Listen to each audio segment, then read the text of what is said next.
Good day to all. Welcome to Extreme Recap.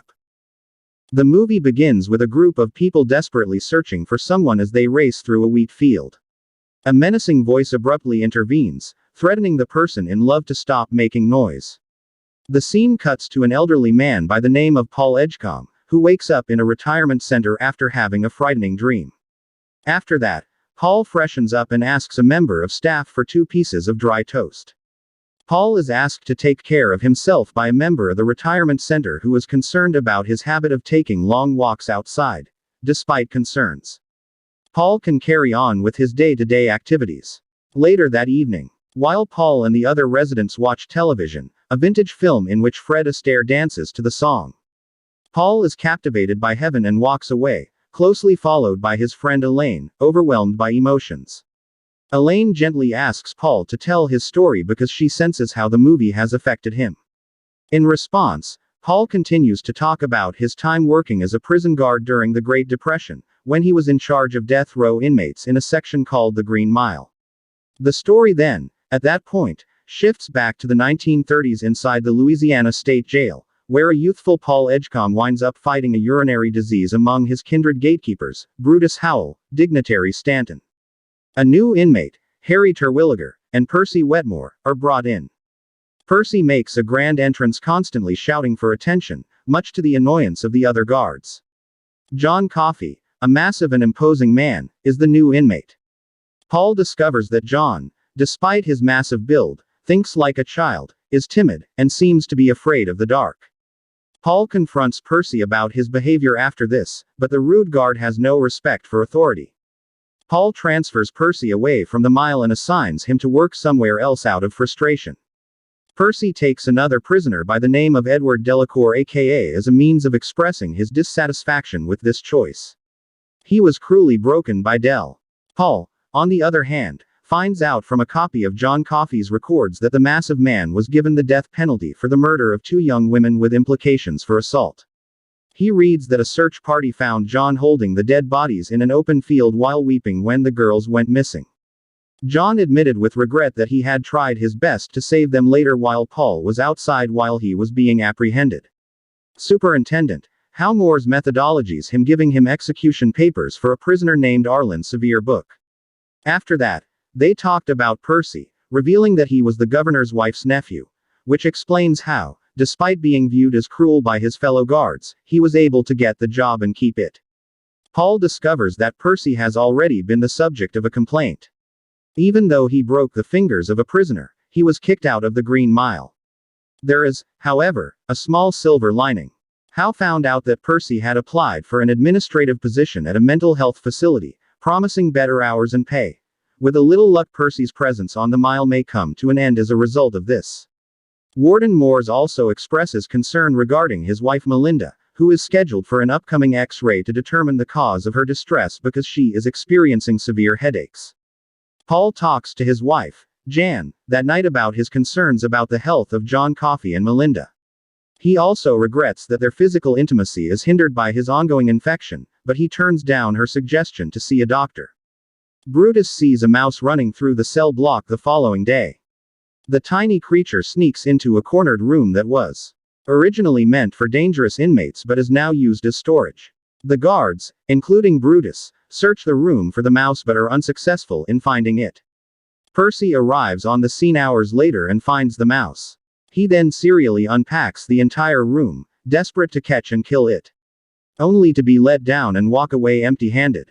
Paul then scolds Percy for being careless and says that his actions have upset the prisoners. Paul has a different perspective, though the latter says that he doesn't care. He is aware of the extreme stress that the prisoners are experiencing as they await execution. Paul warns that increasing their workload could result in serious issues or even dangerous situations. Despite the argument, Brutus steps in and grabs Percy when he starts acting rude. Using his connections, Percy threatens to get him fired from the job.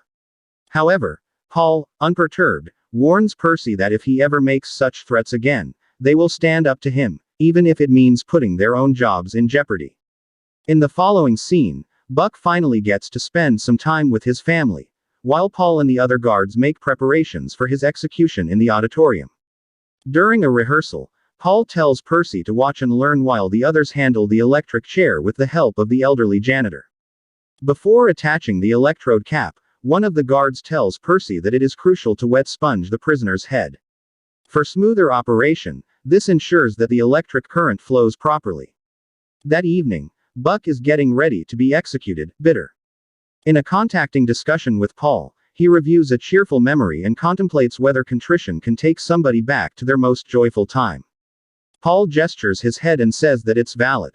Later on, the execution of bitter Buck proceeds relatively smoothly, despite the fact that his heart is stopped by 2 electric shocks. Paul encourages Percy to take advantage of the mental hospital job opportunity afterward. Percy shows a disturbing desire to lead an inmate's execution before leaving the prisoner now that he has witnessed one. The following day again, Del locates the elusive mouse. He attempts to control it for everyone and gives it the name Mr. Jingles. Surprise. The mouse learns new skills like getting a spool of thread and shows remarkable intelligence. The remaining guards. Surprisingly, everyone, including Percy, supports Del's bond with Mr. Jingles and suggests purchasing it a cigar box to sleep in. After that, Paul meets Warden Hall, who tells him about William Warden, a new prisoner. Warden receives retribution for the murders of 3 people during a holdup. Sadly, Hal begins to weep as the conversation progresses and he recalls his wife. He reveals that his wife Melinda has been diagnosed with a brain tumor that cannot be treated and will eventually kill her. Paul's urinary infection gets worse that night, putting him in constant, excruciating pain. After the new inmate has arrived, he intends to visit the doctor the following day, within the cell. It is the responsibility of Harry and Percy to rescue Warden from the mental hospital. Warden appears to be in a drug trance at first, but he enters the mile immediately. He comes to life, revealing that he had been pretending to be in a medication-induced state. Warden quickly goes after the gatekeepers, overwhelming Paul by hitting him in the developing. Percy remains frozen in shock after Dean nearly succumbs to his injuries. Thankfully, Brutus arrives and attacks Warden, knocking him unconscious, despite his friends' pleas for help. Paul stays behind to keep an eye on things while the others report the incident and go to the hospital. Paul, on the other hand, collapses from pain as soon as they leave. John makes a request to speak with him after noticing this. Paul is able to approach John's cell despite his pain. John unexpectedly grabs Paul and covers his growing hand. The cell's lights go bright after a few seconds. And Paul, wheezing and gasping, is let go by John. John, in the midst of microscopic spores that vanish into the air from his mouth. Paul is shocked to see everything. Questions regarding the recent event. However, a worn-out John can only say that he assisted him before going to sleep. Paul later discovers that his urinal pain has completely subsided when he visits the bathroom. His infection has miraculously disappeared with John's touch. He then returns home in a state of extreme happiness. He spends the night in passionate lovemaking with his wife after telling her everything about John. The morning after that, Paul goes into town to meet Bert Hammersmith, John's former public lawyer, despite calling in sick to work. Paul says that he doesn't think John is guilty. No longer able to comprehend how such a gentleman could commit such a terrible act. Hammersmith, on the other hand, is of the opposite opinion, comparing John to a dog that once attacked his own son without being provoked. The following day, as a token of his appreciation, Paul gives John a loaf of his wife's cornbread. John gives Warden the cornbread, but he shares it with Del and Mr. Jingles. Warden is enraged by this. The guards catch Warden and lock him up in the padded room, prompting him to lash out at them over the next few days. The guards discuss the fate of Mr. Jingles with Del in the following scene, as his execution draws nearer. Del is very worried about what will happen to his beloved mouse when he passes away. Brutus then suggests sending him to Florida's Mouseville, a magical location. But before that, first, they think Del and Mr. Jingles ought to put on a show for the staff at the prison. The rehearsal for Del's execution takes place the following day. While he and Mr. Jingles perform, Paul decides to appoint Percy as executioner in the hope that he will escape the prison. Later, when Mr. Jingles traverses the cells on his run, Percy strolls up and stops on the mouse, showing no worry for his activities. Del is devastated when she sees the animal that has died. He also screams in pain. Surprised, everyone in the room is. However, John suddenly asks the officers to give him the mouse. If Paul does. All of the guards are taken aback when John's hand emits a bright light as requested. The next instant, heat makes you cough and makes a stench of sports. While Mr. Jingles miraculously comes back to life. Moving on, John agrees to take care of Mr. Jingles for the time being on the night of Del's execution. Del gives Mr. Jingles to Paul, trusting that he will take care of him, and Paul acknowledges that he cannot have a mouse on his shoulder during an execution. After that, Del sits on the chair in front of the audience. As Percy starts the service, Del, in his final words, pleads with Paul to never forget Mouseville and asks for forgiveness for his wrongdoings. After this, Percy uses a cruel twist to attach Del to the electrodes. He deliberately fails to dampen the sponge Del was given, intending to treat him badly. Paul finds out that the sponge is dry too late. The power has already been turned on.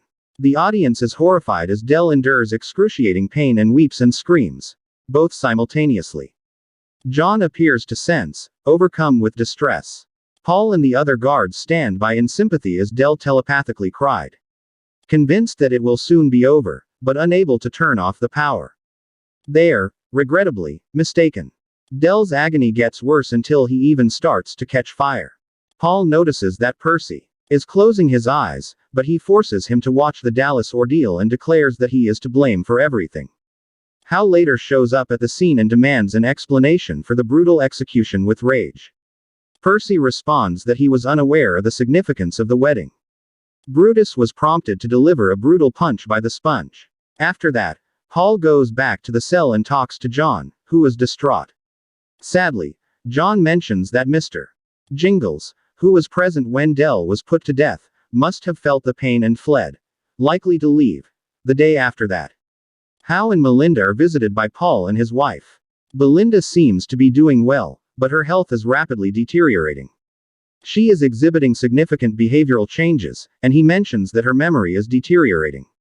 The following day Paul invites his guards to dinner to talk about John's healing powers. Paul suggests sneaking John into Melinda's house to try to heal her, claiming that he can no longer observe her decline. The guards expressed doubt, pointing to John's murder conviction and the potential dangers. Paul, on the other hand, insists that John is innocent by saying that he cannot imagine God giving such a gift to a man who would harm a child. The guards become persuaded upon hearing this and agree to assist him. The following day they carried out their strategy. Paul brings some drinks and a drug with him. One for Warden, which renders him unconscious. After that, they gag Percy, tie him up with a straitjacket, and lock him up for a few hours in the padding room so that he won't see them. Dean remembers a cover story before taking John away in case anyone comes by. Prepared to explain that John attacked the guards out of rage and was imprisoned. John was eventually released from his cell. Additionally, he is eagerly anticipating helping Melinda outside. They soon arrive at the house residence, where the senior confronts them with a shotgun, believing there is an upcoming prison riot or escape attempt. While John ascends the stairs to meet Melinda, Paul calmly talks him down. He approaches her face very close. Additionally, something enters his mouth from her mouth, eliciting a small earthquake and intense light in the room. John coughs and falls to the ground, breaking the connection. To everyone's surprise, Melinda wakes up clearly healthier and without any recollection of what happened before a rock. As he watches, he is unable to control his emotions and nearly faints. Then again, a charmed Melinda gives John a pendant containing the image of Saint Christopher the Healer as a badge of appreciation. The men then went back to the prison. Additionally, John's illness from the encounter persists. They quickly put John back in his cell and free Percy from solitary confinement after Dean informs them that Warden is beginning to regain consciousness, while Percy leaves. Through the bars, John grabs him and puts his face close to his. He then lets Percy go in a possessed state after releasing the spores directly into his mouth. Percy shoots himself as he approaches Warden's cell. Percy lies on the floor and coughs up the remaining dark scores, believing that John made him do this, as the other guards see this and attempt to stop him. Paul comes up to him and inquires about his motives. John explains that he punished Warden and Percy because they were bad men. He extends his hand and tells Paul that he must witness it for himself, despite the other guards' objections. Paul takes John's hand and immediately begins to recall the memories John saw in Warden. He learns of Warden's involvement in the kidnapping of 2 young girls from the farm where he worked, threatening one of them with harm if the other screamed. John was wrongfully convicted of the heinous double murder committed by Warden. John sadly informs Paul, after letting go of his hand, that Warden took advantage of the girls' love for one another to end their lives. Find out how and when the police arrive at the mile in the next scene. Percy also appears to be in a coma upon examination. Ironically, he is taken away and put in a mental hospital, the same establishment where he was supposed to be an administrator.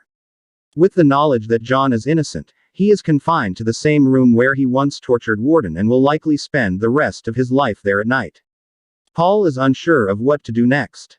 He discusses it with his wife, who suggests speaking with John to learn more about his preferences. The day after that, Paul and the others talk to John and even consider the possibility of freeing him. John, on the other hand, expresses no desire to flee because he does not want to cause trouble for them. He sees the execution as an act of mercy, even for a crime he did not commit, given the world's suffering and darkness. John responds to Paul's final request by expressing his long-standing desire to watch a movie. The guards bring in a projector and play the movie to accomplish this. Top Hat, the same film that the elderly Paul was watching at the beginning of the story, especially the dance sequence starring Fred Astaire. John says that they dance like angels as he looks on in awe. John's execution day is finally here. Paul is supposed to get John's pendant, but says she'll give it back to him later. John follows the guards into the auditorium, where he notices that the audience is extremely hostile. Particularly the deceased girl's parents, who openly mock him. Understanding John's fear of the dark just prior to ordering the execution, Paul steps forward and shakes John's hand after granting his tearful request to not cover his face. The chair is turned on, and the execution goes off without a hitch until John dies. Paul then reattaches the pendant to his neck. The scene then returns to the elderly Paul, who is telling his friend Elaine the story. He reveals that, in the wake of witnessing John's death, he and Brutus fled the Green Mile shortly thereafter. Elaine acknowledges Paul's actions upon hearing this, but she is skeptical because he should be much older than he appears in the subsequent scene. Elaine is taken on a walk by Paul to a cabin in the woods, where he frequently visits. A mouse is peacefully sleeping in a small box inside. When Elaine meets Mr. Jingles, she is shocked. Paul found the mouse shortly after John's execution, according to a flashback, and has kept him ever since. The cabin isn't Mouseville, but it's a good place for Mr. Jingles to live. Paul reveals that he believes John gave him and Mr. Jingles a gift of life and is now 108 years old. He sees it as his retribution for taking the life of a true God-given miracle in order to live and witness the death of everyone he cares about. He has already outlived his Green Mile companions. How? Melinda, Jan, his wife, and even his son are included. In the final scene, Paul is seen silently contemplating how much more he must endure while attending Elaine's funeral. He is certain that he will pass away at some point, but when he considers how God extended a mouse's lifespan, he ponders the length of time his own journey will last. Mr. Jingles is shown in a close-up at the end of the movie peacefully sleeping in a box. Turn on notifications, please subscribe for more videos like this, and like the channel to support it. Thank you very much for watching.